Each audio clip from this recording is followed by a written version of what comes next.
साथियों नमस्कार।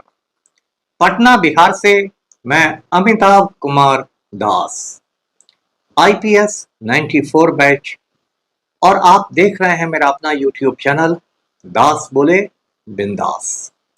क्योंकि जब बुज़दिलों ने मुंह में दही जमा लिया हो तो दास का बिंदास बोलना जरूरी हो जाता है।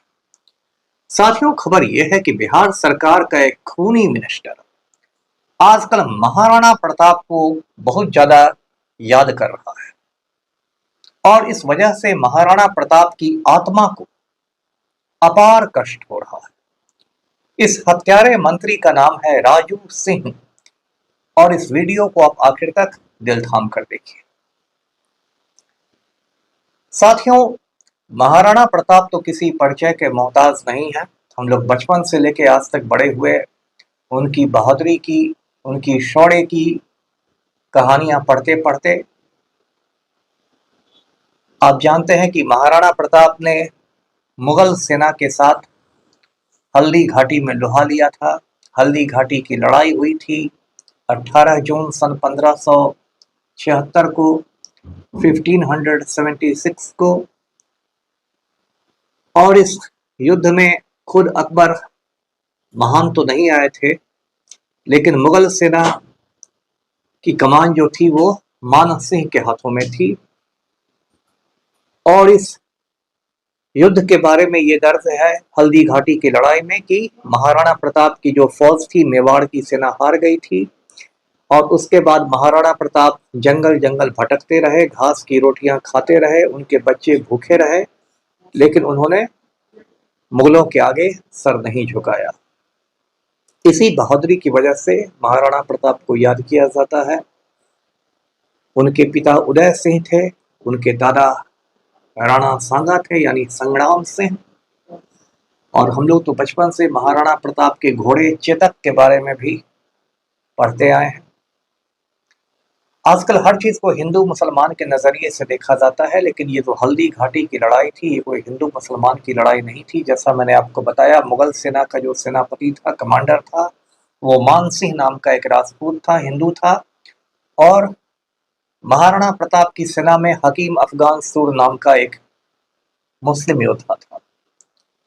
तो ये हिंदू मुसलमान की कोई लड़ाई नहीं थी, ये उस समय की एक राजनीतिक लड़ाई थी और चित्तौड़ पर मुगलों के वर्चस्व को रोकने की लड़ाई थी। तो ये तो महाराणा प्रताप की बात हो गई।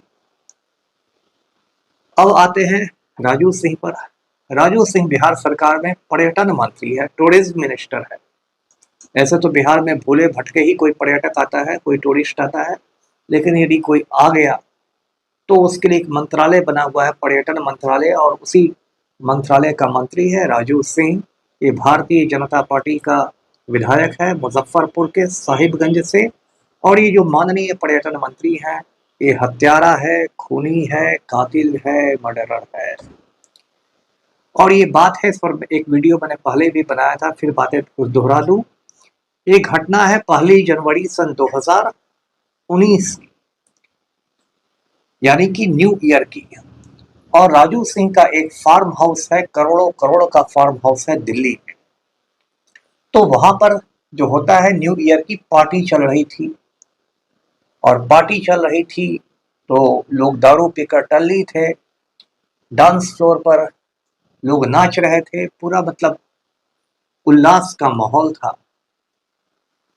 तो एक श्रीमती अर्चना गुप्ता नाम की एक महिला जो पेशे से आर्किटेक्ट थी, वास्तुविद थी, वो भी डांस फ्लोर पर नाच रही थी। और ये जो हमारे वरिष्ठ राम भक्त हैं राजू सिंह, ये दारू पीकर टल्ली थे।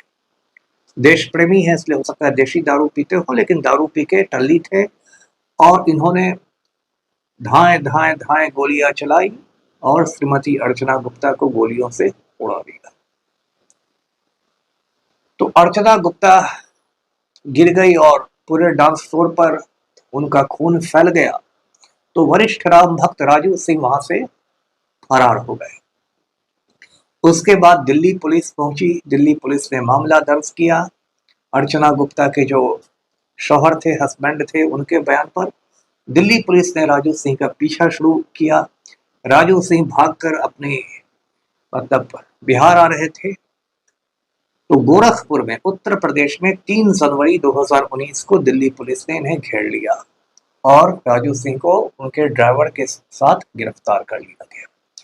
इसके पहले राजू सिंह की जो धर्म पत्नी थी, जो वाइफ थी, उनको भी गिरफ्तार कर लिया गया था, क्योंकि वो आदर्श भारतीय नारी थी और वो अपने पति परमेश्वर को बचाने के लिए सारे सबूत मिटाने लगी थी।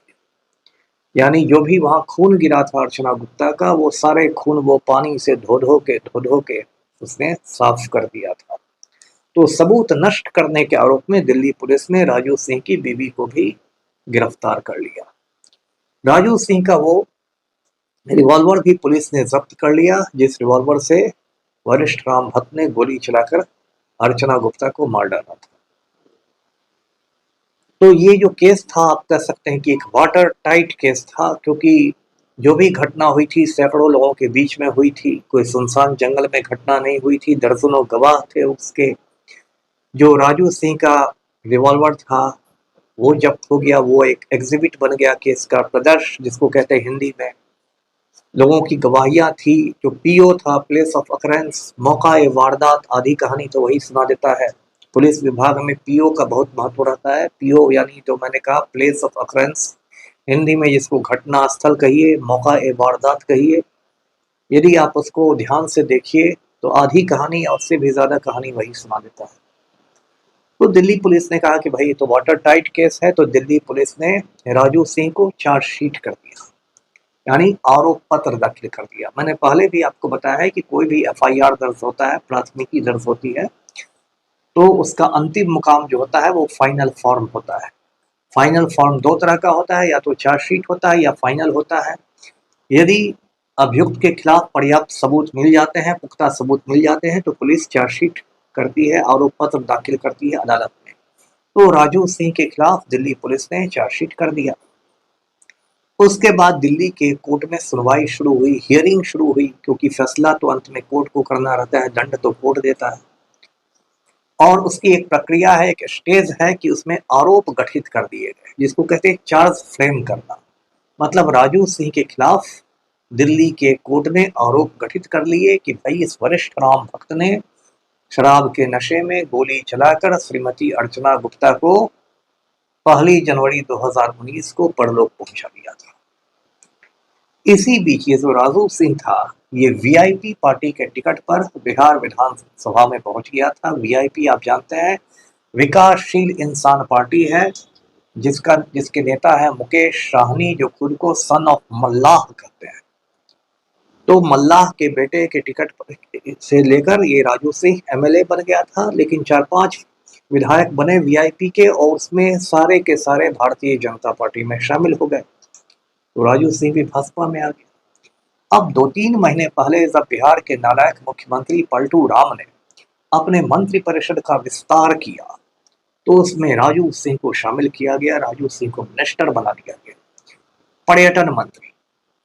अब बताइए बिहार में कानून व्यवस्था की ये हालत है, इतने अपराध होते हैं, है ना, किसी को पागल कुत्ता ही काटता है तभी वो बिहार आता है पर्यटन के लिए। एक सीरीज का, वेब सीरीज का एक गीत बहुत वायरल हुआ था कि ठोक देंगे कट्टा कपार में, आइए ना हमारे बिहार में। कट्टा कहते हैं देशी पिस्तौल को। तो ये हालात हैं बिहार में, और उसको पर्यटन मंत्री बनाया गया राजू सिंह। अब ये जो राजू सिंह है, ये जाति के राजपूत हैं। अब जाति के राजपूत है तो इनको वोट बैंक की राजनीति करनी है, तो बिहार में सब लोग करते हैं। तो अब इनको महाराणा प्रताप की याद आ गई है। ऐसा लगता है कि हल्दी घाटी की लड़ाई महाराणा प्रताप ने भाजपा का वोट बैंक बनाने के लिए लड़ी थी। तो राजू सिंह और भी जो भाजपा के राजपूत नेता हैं, ये हैं नीरज सिंह, बबलू और कौन कौन है जो भी हैं, इन लोगों ने मिलकर कहा कि भाई हम लोग पटना में जो बापू सभागार है वहां एक राणा भामा समागम करेंगे। अब ये राणा तो महाराणा प्रताप हो गए, ये भामा कौन है? तो ये भाई भामा शाह हैं, जो बहुत बड़े दानवीर थे। तो राणा भामा महासंगम समागम करने का पर्पस ये था कि राजपूतों के वोट बैंक में भी सेंधमारी कर ली जाए, और जो वैश्य जाति के लोग होते हैं उनके वोट बैंक में भी भामा शाह के नाम पर सेंधमारी कर दी जाए। अब देखिए भाजपाई लोगों ने कहा कि ये जो केंद्र में नरेंद्र मोदी और राजनाथ सिंह की जोड़ी है, ये भी राणा भमा की जोड़ी है, क्योंकि राजनाथ सिंह राजपूत हैं और नरेंद्र मोदी वैश्य समाज से आते हैं। क्या बात है। और इनके आयोजकों में ये जो आयोजन हुआ, इसमें राजू सिंह भी थे।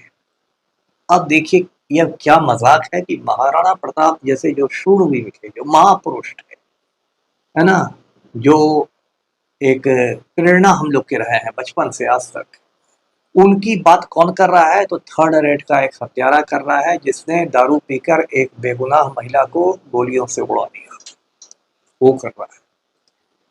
ये तो वही बात हुई कि लॉरेंस बिश्नोई गांधी जयंती का आयोजन करते हैं, है ना, या दाऊद इब्राहिम गौतम बुद्ध की जयंती बनाने लगे, ये उसी से मिलती जुलती बात है। लेकिन ऐसा इस देश में होता है।